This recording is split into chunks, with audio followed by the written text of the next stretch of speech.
What is up, everybody? Welcome to another edition here of the Patterson Report podcast. I'm Brandon. That's Ryan.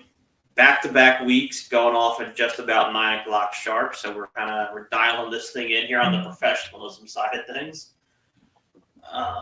Part of which was, this week I was actually excited to do the podcast. Not that I don't always love chopping it up and talking sports, but we haven't had as much to be excited about in recent weeks, so it kind of felt like having to go to a therapy session or having to talk about your feelings, which nobody enjoys doing. But this week we actually have, I think, plenty to be excited about. Starting with the Philadelphia 76ers kicking off their season last night, and might be a new dawn. I don't know if you got a chance to watch the game. Hopefully, a lot of people out there did. It's kind of been what I was saying. Probably we were saying. I don't want to take all the credit. I'm sure we were both, getting an idea back and forth. But last year, it felt like the Sixers needed to change their way of thinking and not put this extreme, load on Embiid's shoulders to carry them offensively, because you have these extremely talented guards. When you have Maxey healthy. We're going to get to Edgecombe in a second. Grimes can get you 20 pretty easily. And then we're not even counting Jared McCain, who's probably the rookie of the year last year, if not for his injury. So you're looking at the way the Sixers are built now, and it's probably it's the deepest, in my opinion, and it might be one of the most talented backcourts in the East. So I guess the question now becomes, we'll get to Embiid's performance in a second, because that's worth noting in of itself. But even when you get, let's say, probably the average Embiid that we're going to get now, this is a new direction for the Sixers. This is a team that's going to run through their guards rather than run through Joel Embiid the way they have for the last 8 to 10 years. Yeah, looking at the team right now, I like how it's shaping up. Paul George is going to return to the fold. I don't know if that's a net positive or a net negative for this squad. It's yet to be determined. I couldn't tell you. But at the same time, I'm excited. We'll get to VJ Edgecombe's performance, but Tyrese Maxey showed out. Quentin Grimes is all right off the bench. And, they're, like you said, they're just so deep at guard in the East and just the overall NBA that it's a great thing to have. We're not used to depth. We were a little last season, and the seasons before that we weren't with the 3 stars, but it's nice to have. Yeah, Daryl Morey gets a lot of flack. Some of it deserved. I think he's in an almost impossible position. You could argue that the chasing after old stars is his Achilles heel. It just is. If you're going to have that fatal flaw, you had better be a very good drafter. And to his credit, he is. Tyrese Maxey in the 20s, I think was picked 21, is astounding. You follow that up with McCain, I believe, at 14, which is really high value for the mid-first round. Obviously, this year, you get the 3 pick due to some unforeseen circumstances. But all the hype was go up and get Ace Bailey. Sacrifice the farm, you'll get Ace Bailey. They take VJ Edgecombe. Kid was like a star. He played fearless. He looked like he's probably the best athlete I've seen in a Sixer uniform since Andre Iguodala, in the way that he's just able to explode off the ground. He's fearless. He was trying to dunk over dudes in his first game. So if you're going to have that flaw that Morey does, and that's go out and get the old guys, you better be able to draft young talent, and he's done an exceptional job at adding young guard talent to the Sixers.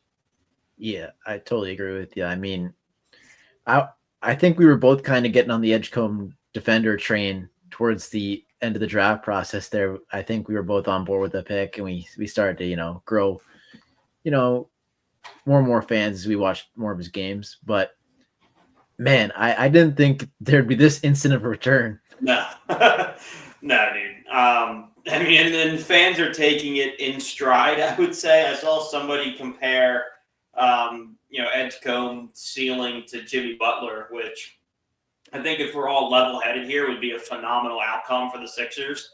But the quote tweet on that was, "No, we're aiming higher." It's like, all right, so clearly we're being very level-headed about this. This kid's had one really good game, and I am a big supporter. I think he's going to be a great, great rookie. I also think that if he turns out to be Jimmy Butler, we should all be extremely happy about that turnout. Yeah, I agree. These are like 0.1% outcomes at the NBA level, and you can't expect it. But man, oh man, would it be nice? Yeah, I mean, and he and Maxey, I thought what was neat was, these two have played one regular season game together. They got some preseason time, not a ton, because Edcombe didn't play every preseason game. But you could kind of see there's already this give and take where, the first quarter, Edcombe, kind of gets hot right away. Maxey, I won't say defers, but he kind of lets him kind of have his moment, lets him do his thing. And then when Maxey got red hot in the third, you saw that flip where Edgecombe just kept feeding them. And it was neat. It was kind of cool to see those two already kind of have that chemistry where they know when the other one's getting going, they can put him in position to succeed, because it would have been really easy for Maxey to be ball dominant in game one with a true rookie as his running mate. But those two seem to really have something figured out in the backcourt that way. Like I said, once we get Jared McCain back, that gives you that sharpshooter angle. Maxey can shoot the three really well, but he's on the ball. It'd be nice to have, that person who can stick on the wing or on the corner to knock down open threes. That's Jared McCain. So he'll be big once he's back. Not that Edgecombe can't shoot it. He wasn't a great shooter in college. He was a pretty decent shooting day. Yeah, game one, a little over 30%. But, yeah, I mean, this backcourt for the Sixers is going to be, in my opinion, what keeps them alive. Like, to your point, Paul George coming back, you would think home run, you bring back, an all-NBA talent at one point in his career. What worries me, and I'm a Nick Nurse guy, but what worries me is this pressure that once PG and Embiid are on the court, does Nick have it in him to not force the ball that way? Because that's not the best thing for the offense. Yeah, we'll see how it all plays out. I'm not really looking forward to it. Last night was great. They were underdogs against the Celtics, got a big win.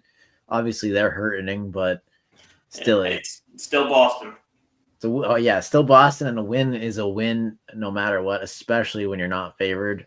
But it was an incredible showing by the Sixers last night. I mean, we have to talk about, it was the incredible showing for 4/5 of the Sixers starting lineup. It was actually kind of tough to watch Joel play basketball last night, because you think back, 2 seasons ago, you're watching this guy put a 70-piece on Victor Wembanyama's head, who's turned out to be, and one of the top 3 players in the NBA. Will one day be the number 1 player in the league, and Joel baptized with a pretty easy 70-piece. And then you watch the shell of Embiid that played last night, and you just can't help but think that the good times, unfortunately, are over. I think he's reached a point in his career where he might be like, like Kobe was down the stretch, Dwayne Wade was down the stretch, where you'll get these glimpses of what he used to be. His knee will feel good on a Wednesday night in November, and he'll put up 30 or 40. But those games are going to be farther and farther in between, because Bergen played last night. I don't know if you noticed. I'm sure it's hard not to. He wasn't in the game at crunch time. Nick Nurse had to take him out down the stretch because he was actively hurting the offense. And, I mean, that's just something we haven't seen since he came into the league, really. Yeah. And, it's just, is the shooting going to come back? I mean, this was a pretty easy matchup. Boston got rid of all their bigs with Porzingis and all those other guys. The Cornet is now a Spur. So it was kind of an easy matchup for him, and he just didn't excel. No, he had small guys on him. They were throwing threes at him, and it wasn't working. So this wasn't back when he used to dominate the best bigs in the game. He used to give Rudy Gobert fits, and Al Horford was really the only center that ever had Joel's number. Last night it was kind of the opposite, where he had clear mismatches both in size and skill, and he just wasn't able to do anything with it. And the ability didn't disappear, which tells us that the athleticism may have. Mm-hmm. And, with all those knee injuries, it just adds up over time. Yeah, I mean, My guy at work explained the nature of that knee injury to me, and you can only have basically what they're doing is they're reusing cartilage in the knee where it's necessary. And so every time you have this knee cleaned out, you lose a little bit of cartilage, And he's on his third time having this procedure. There's a very strong chance that there is a very small amount to no cartilage left in that knee. So it's going to be game swell. If we're lucky, it could be multiple days of swelling after a game. So there's just nothing in that knee anymore to keep that pain and that swelling down. And for a guy who, athleticism was his game. He was 7'1", 7'2", depending on the roster, 280, and he could move like a soccer player out there. When you take that away from him, that's his superpower. Yeah, it feels like the beginning of the end, which is really tough. But you explained it perfectly. It is a superpower, and now he's not Superman anymore. No, so that's why I think going forward now with this newly found guard depth and backcourt scoring punch, I think you almost, as hard as it is mentally, you almost have to treat Joel the way that 20 teams in this league treat their center. And that's, if you get a double-double out of him, you're pretty happy. I mean, at one point, Joe was your leading scorer, averaging 30 and 12 or whatever. Those days are over. So now you're going to run the offense through Maxey, McCain, and Edgecombe, and then if Embiid's able to give you 10 and 15 and 10, maybe he pops off for 20 one night, you take it. But you can't pretend like he's that guy anymore. And I like Nick Nurse as a coach a lot. I think he's going to see that. I think last night was a big step forward when you didn't see him on the court in the fourth. But that is not going to be a smooth transition for a team that's leaned on him so hard for so long, and a guy who's been the focal point ever since he stepped foot onto a basketball court. That's going to be a difficult transition. Yeah, it's going to be a physical transition indeed. But hey, it's a promising new start for this team because, when these stars age out or, they suffer terrible injuries, like Kobe's Lakers, they didn't really have anyone to take over for them, and it took a long time. They were in the gutter forever. It feels like they were Lonzo Ball, Brandon Ingram, all those guys coming through, Julius Randle. D'Angelo Russell, Nick Young, who can forget Swaggy P out in LA. Exactly. They went through like a whole era to where they got back to getting good. The Sixers have those guys in-house now with Maxey, McCain, Edgecombe. So there's still a promising future here for this basketball team. Yeah, it is. He gets a lot of crap, and like I said, the PG deal's valid, the Tobias Harris deal valid. When he screws up big time.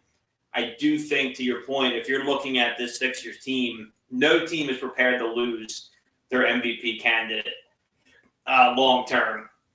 But Morey has this team positioned as well as almost anyone I can remember to kind of skip over that rebuild stage and stay competitive. So he does deserve his flowers for that. Not that there's even a replacement in-house for center, but Adem Bona for a second-round pick has showed some real value. Barlow last night did a great job. He's kind of what you're looking for out of the four. 15 points, 8 boards, couple of assists.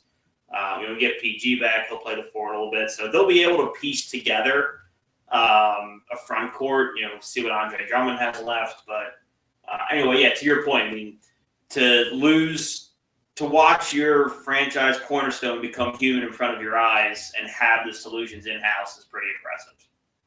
Yeah, it is pretty impressive because Max is going to step into that role soon enough, and he's going to have good running mates with the other guards.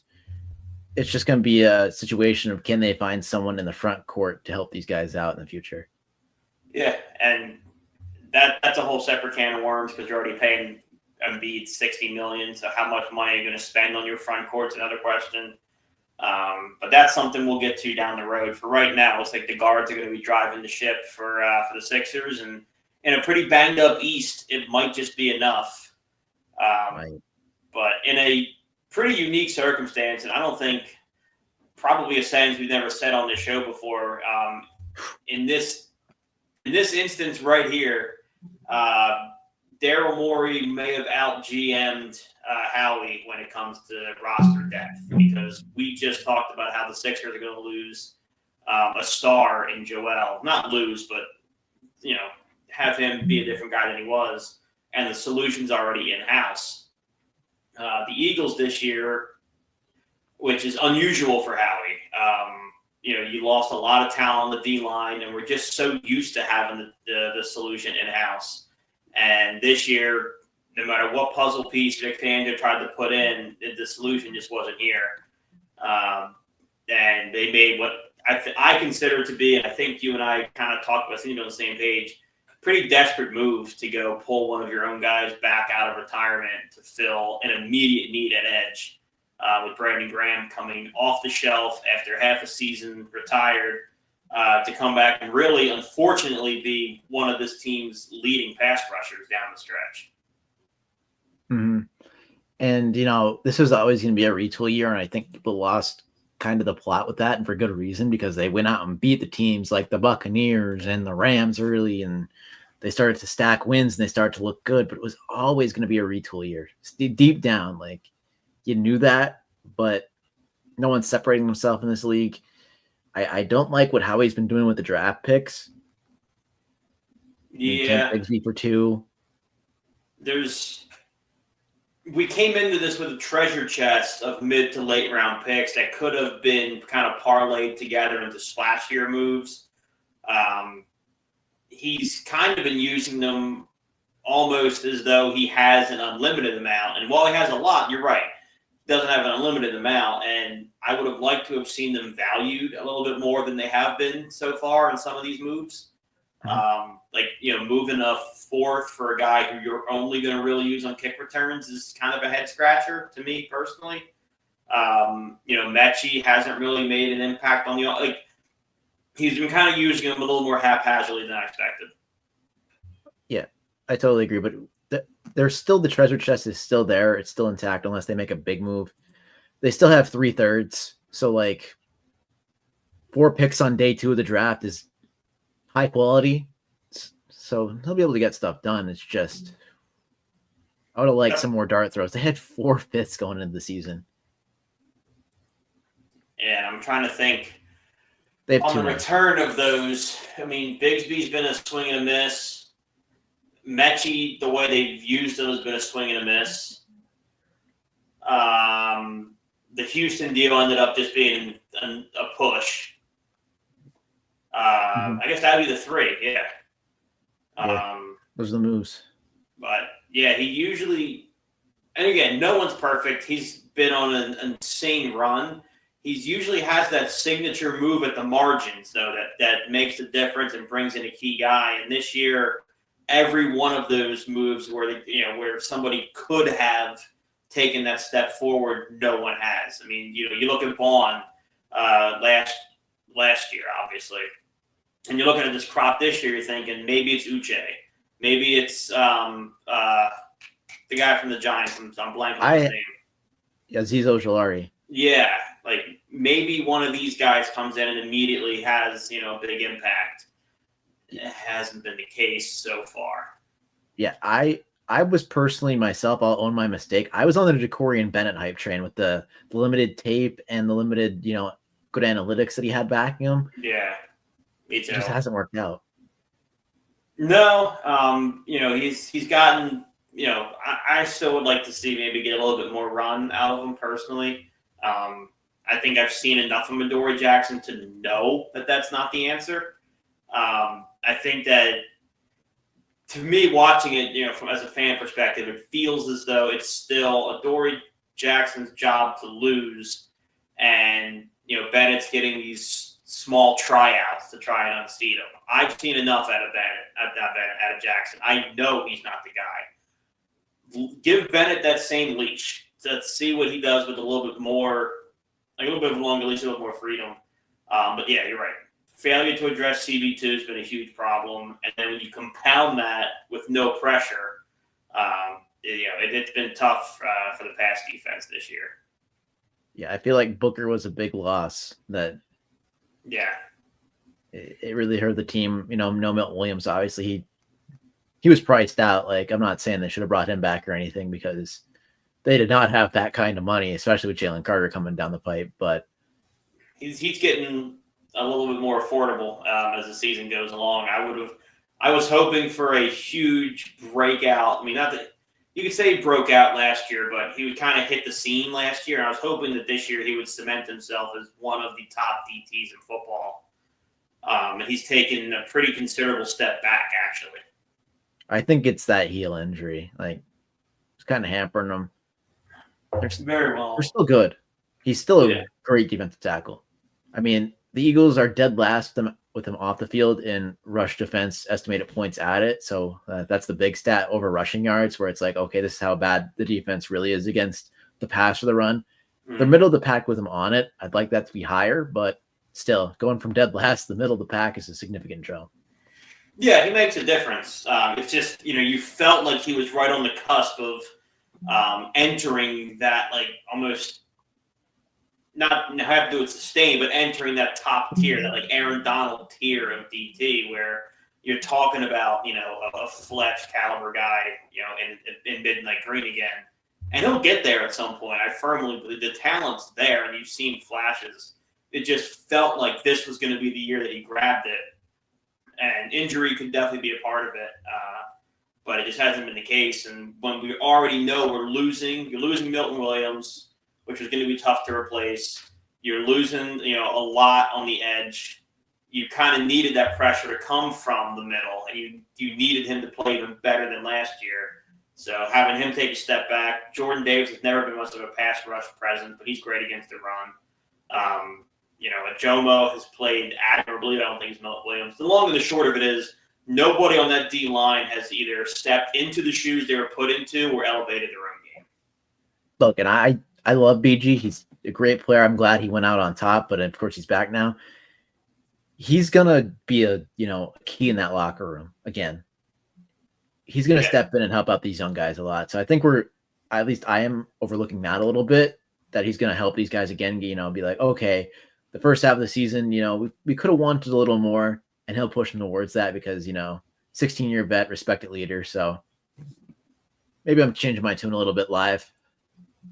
Yeah, I get the appeal that way. Like, getting back to basketball, the Miami Heat employed Udonis Haslem probably 5 years after he was a useful NBA player because he just became an extra player coach on the bench. I do get that angle from BG. What concerns me, and I think a lot of Eagles fans, and we've talked about it and realized that he's coming in for that aspect for sure. But when you look at a team who's desperately behind on the pass rush side of things, you lose a Darius Smith. This feels like a coinciding deal to not only just come in and motivate the guys, but to be an important pass rusher. And I agree with half of that. But if as a Super Bowl, defending Super Bowl champs, the best we could do at edge and pass rush is to go bring back one of our own retired guys. That's a little bit of a tough look from a fan point of view.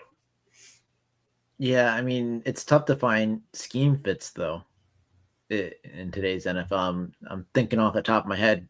Hendrickson, the Bengals beat the Steelers. They open the door back up, potentially when Burrow comes back. Max Crosby's more of a 4-3 end. I mean, you could stand these guys up and see how they do, but it's kind of tough if Howie wants to trade the draft capital for him not being a scheme fit. I'd have to look into that more. I've been focused on corner. I've been eyeing Denzel Ward for the better half of the past month.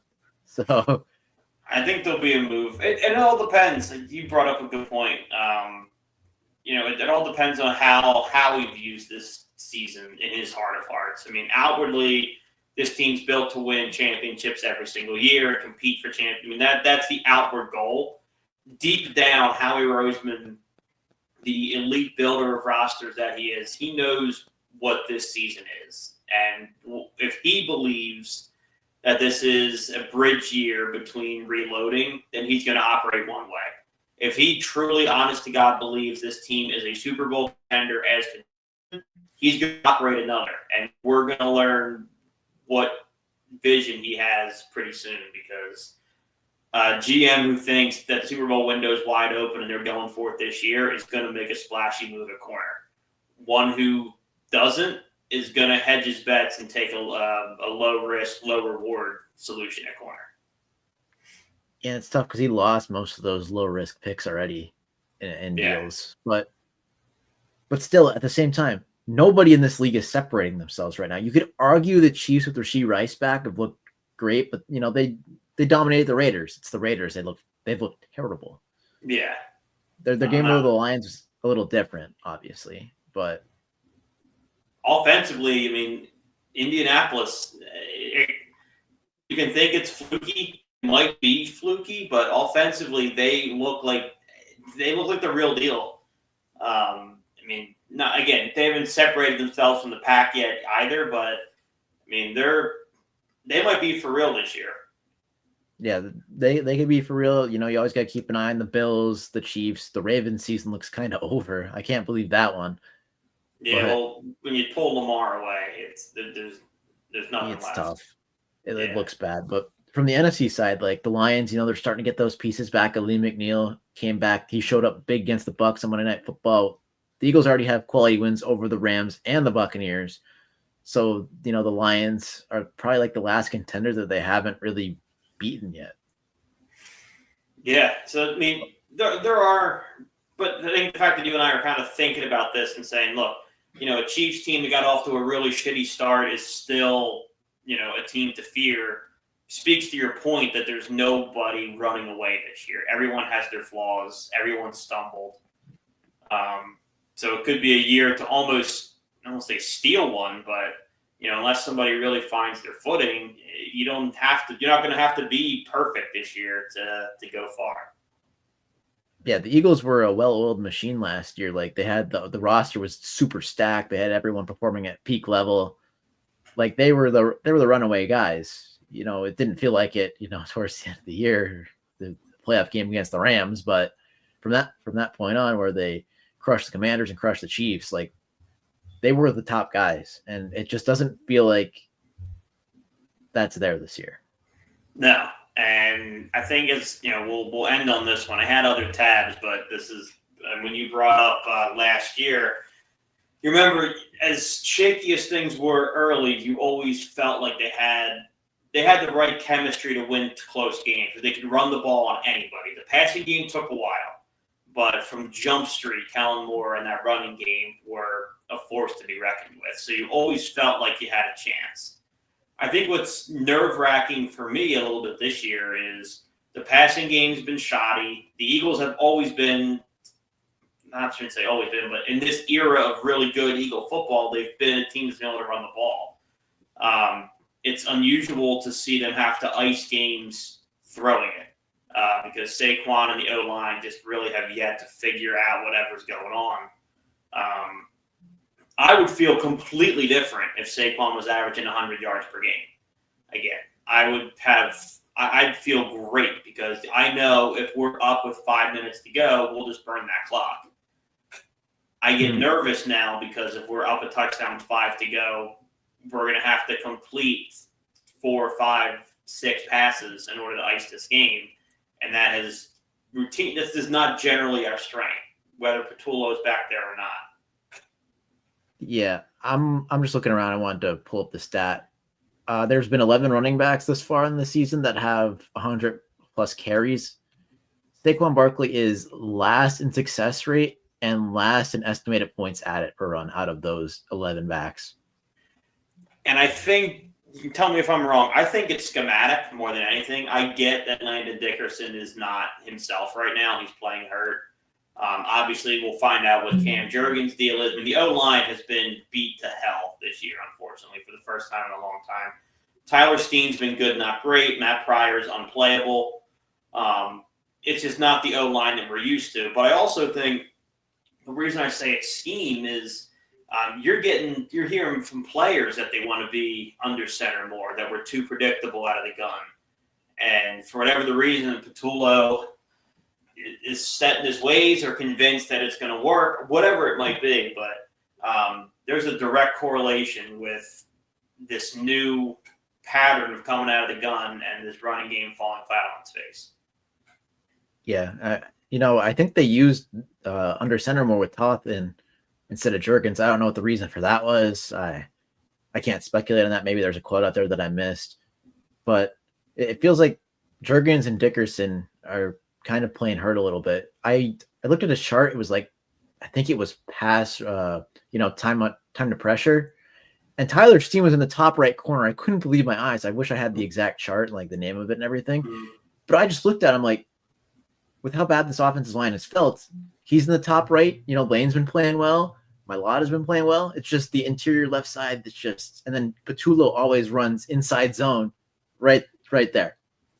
Yeah, right at the guy who's playing. I think Dickerson was an MCL that he came back from extremely quickly. Too fast. Yeah, and we talked about this on the show. Like, I don't care more or less. I mean, you don't want to get blown out, but I don't need Landon Dickerson to win me games in September. That's not what I have him here for. Like, this team is designed to get to the playoffs and win games in January and February. So it felt weird from the get-go to force him back for opening week when that's not the goal here. I mean, this is a team that's judged by playoff wins and championships. Yeah, and we said those games were winnable, and they were. I mean, of course, Dallas was a little rough, and then the couple games after that with the Bucks, but they won them all. And maybe Dickerson factored into the wins, but it didn't really, I don't know if he did. He didn't play well enough to be a positive factor, Exactly. Which, if he would have just sat those games out, maybe we'd be having a different story. I mean, he's an incredible player when healthy. We're not going to discount that, but he just needs to get right for the big ones. Yeah, well, when you're running at the time to do that was early. I mean, now these games are going to matter more and more. Now they're fortunate to be in the division that they're in, where Washington fell off a cliff again largely due to injury. The Giants this week, they still found an incredible way to lose the ball game last week. Hopefully, the Eagles can get revenge on their home field, but the East is theirs, and it's not a particularly tight race. Yeah, I agree. Dallas doesn't have a defense. I'm looking, if there's time to get him healthy, it's, it would be now. I'd say whenever, but looking at these last month of the season, you have Raiders, Commanders twice, and the Bills.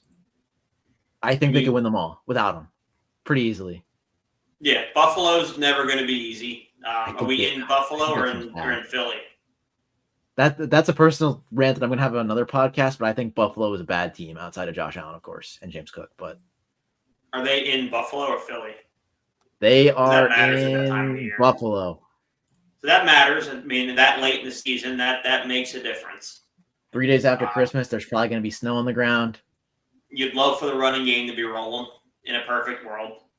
But you're right. 3 out of those 4, I agree with you on. If you had to find 2 weeks to let him just sit on his ass and get his knee better, they're in that month. Now they're divisional games, but they're ones that don't seem like they're going to matter. I don't think the Commanders roster is that great either, honestly. And Jane Daniels going to miss time here. I don't know how much, but they kind of feel out of it as well. That's what I'm saying. Like, you never want to, sandbag a divisional game, but those might not be that consequential. I don't think, unless something goes very sideways for us, Washington shouldn't be 2 games away from us at any point this season. Mm-hmm. So that would be the time if we were going to get him healthy. We'll see what the Eagles decide to do. Obviously, this week we have the revenge game at home against the Giants. If we lose that one, this podcast is going to be solely dedicated to the Eagles next week and trying to rewrite history, figure out what the hell has happened. Hopefully, Eagles win, Sixers keep rolling, and we get to have another happy podcast next week. But in the meantime, until then, I'm Brandon. That's Ryan. This is the Passive Report, and we'll see y'all later.